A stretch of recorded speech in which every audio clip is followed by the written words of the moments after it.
Hey, I'm riding a Monster Yamaha. My name is Harikulas. Let's take a look at race highlights.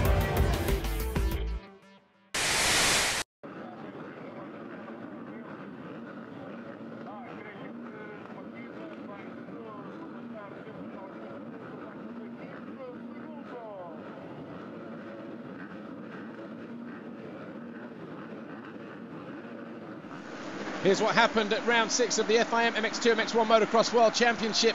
In the opening moto for the MX2 guys, Nikolai Oban found himself at the start taking the whole shot on his HDI KTM, but Arnold Tonis had a big crash from 6th position on the opening lap and was very, very lucky to get away and rejoin in what was 11th position by the time he got to the flag. Max Anstey then found himself overtaking Nikolai Oban, who wouldn't back out of a challenge, and that was Oban out of the race. Up front though, it was Hurlings who led from Max Anstey in second with Zach Osborne in there.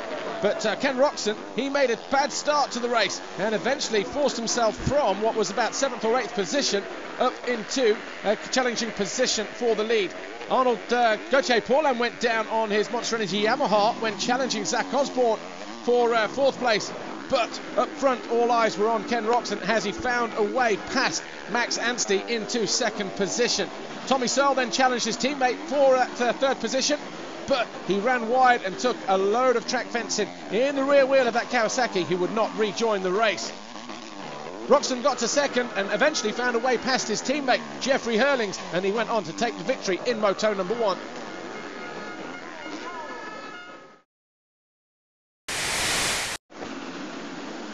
MX2 race 2, and again it was Roxon and Hurlings who came through the first turn in 1st place, with Tommy Searle in 3rd, Zach Osborne and Christophe Charlier all inside the top 5. Charlier then got passed by Gauthier Paulin, and that was for 4th position. Our leader though, Ken Roxon, went out in spectacular fashion. He crashed out, he banged his head, he went cartwheeling down the straight, he crashed out of the lead, and as a result out of the race and out of the championship lead. His teammate Jeffrey Hurlings then found himself leading the race, and that would be good enough to win the overall Grand Prix and take over the championship lead. Zach Osborne came under pressure from Gauthier Paulin, and that moved the Frenchman into 3rd place.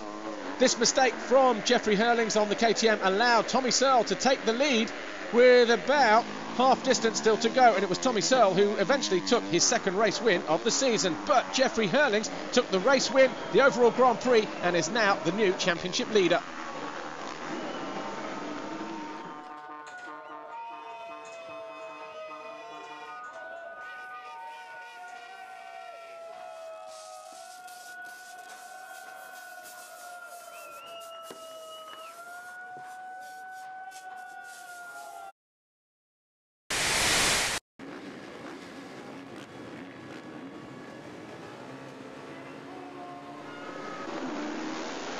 For MX1 race 1, Commander Sal looked to have got a good start, but it was Evgeny Bobashev and Rui Gonçalves who came out through the first turn. There were a few riders went down in that first corner as a result of riders drifting too far wide, but it was Desal from Bobashev from Frossard.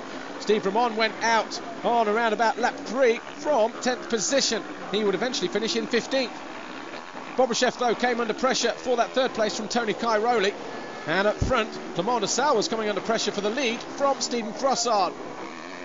Eventually, Cairoli found a way past the Russian on the Honda, and that moved Cairoli into 3rd place. He then had to find a way past Stephen Frossard, whose teammate, David Philipparts, was having a nightmare. He crashed and then got tagged by Kevin Strybos, and he would not finish the race either.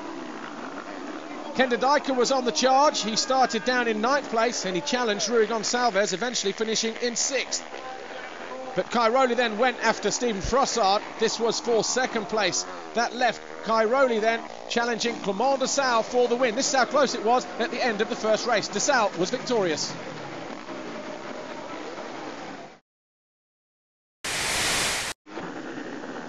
MX1 race 2. Could Clement Desal repeat what he did in Moto number 1 when he was about 4th or 5th when he went round the first turn? It was the 2 Hondas of Evgeny Bobashev and Rui Gonçalves who led the Portuguese leading. Max Nagel went out on lap 5, and so too did Philipparts about 3 or 4 laps later. Nagel went out of 6th, Philipparts went out of 5th place. But up front, all eyes were on the battle for the lead. Rui Gonçalves led at home in Portugal, but his teammate got passed by Clément de Sal to go second, and then he too eventually came under pressure from the flying Belgian, the championship leader. He repeated the move a couple of laps later on Rui Gonçalves. This time he dropped his Suzuki around the outside of the Honda rider. Cairoli was always in contention with Clément de Sal. He moved into third position and then passed Rui Gonçalves for second, and he went after Clément de Sal just like he did in the first moto. This is how close it was in the end, but it was de Sal who went on to take his second win of the day, and he won the Grand Prix.